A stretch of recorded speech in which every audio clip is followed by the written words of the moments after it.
The Salem Witch Trial, Fear on Trial. In 1692, Salem, Massachusetts turned on itself.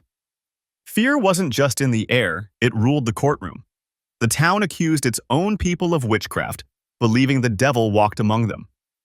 It started when a group of young girls claimed they were possessed, thrashing and screaming that witches made them do it. Within months, over 200 people were accused. 19 were hanged. One man crushed under stones for refusing to confess. The madness came from paranoia, religion, and isolation. Salem was a tiny Puritan community terrified of anything that didn't fit their beliefs. Hysteria spread faster than truth.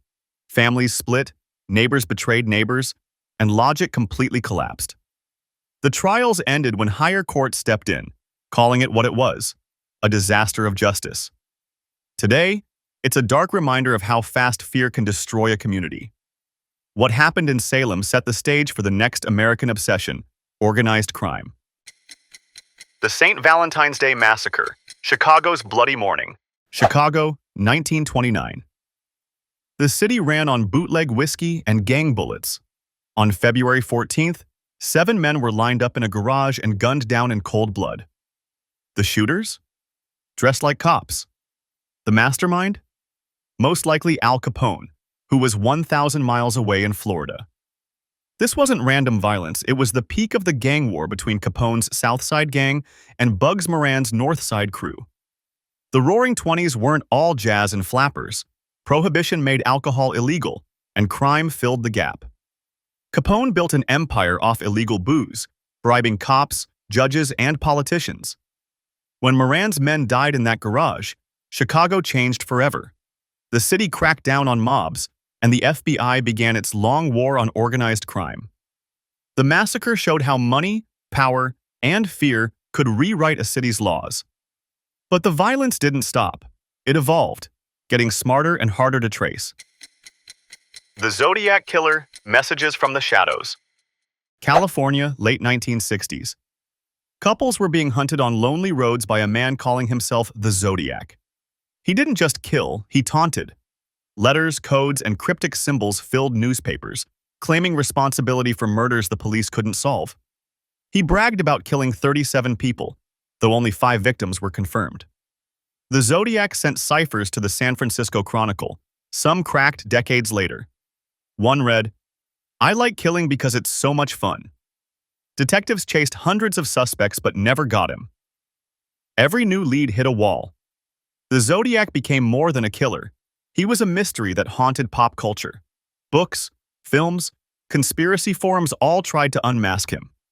Even with new DNA tech, his identity remains unknown. He turned fear into fame and proved a terrifying truth. The unknown is more powerful than the monster you can see. Next came a crime that wasn't bloody, but it was brilliant. The Brinks Job, the $2.7 million Vanish. Boston, 1950. 11 men pulled off what was called the crime of the century. Wearing Halloween masks and armed with pistols, they stormed the Brinks armored car depot. In just 17 minutes, they stole $2.7 million in cash, checks, and securities, worth over $30 million today. The heist was flawless. No alarms, no fingerprints, no witnesses. For 6 years, it looked like they got away with it. But greed cracked the silence.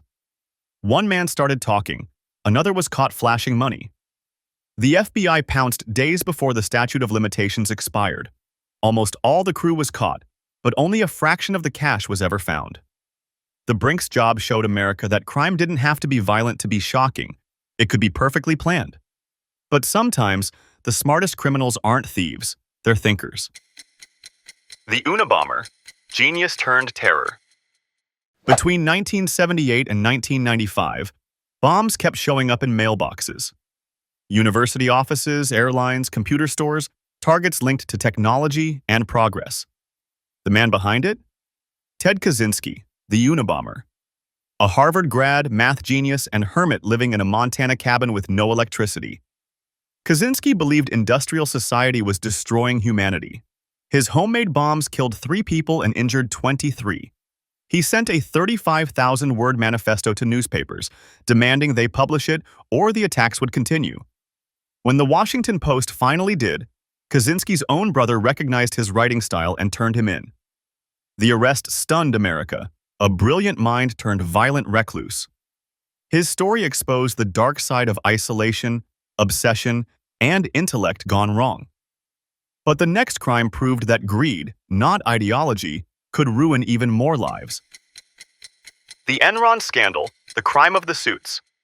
In the 1990s, Enron was the darling of Wall Street, a massive energy company from Houston claiming to reinvent the market.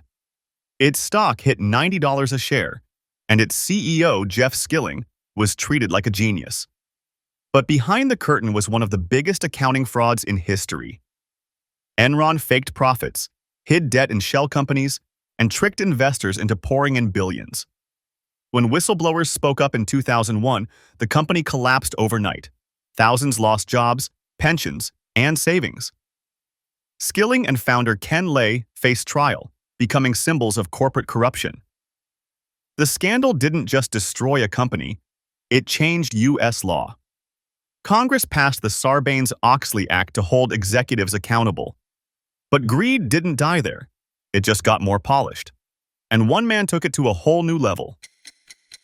The Madoff scheme, the biggest lie on Wall Street. Bernie Madoff was a Wall Street legend. His investment firm promised steady, safe returns for decades. But in 2008, the truth broke. It was all fake.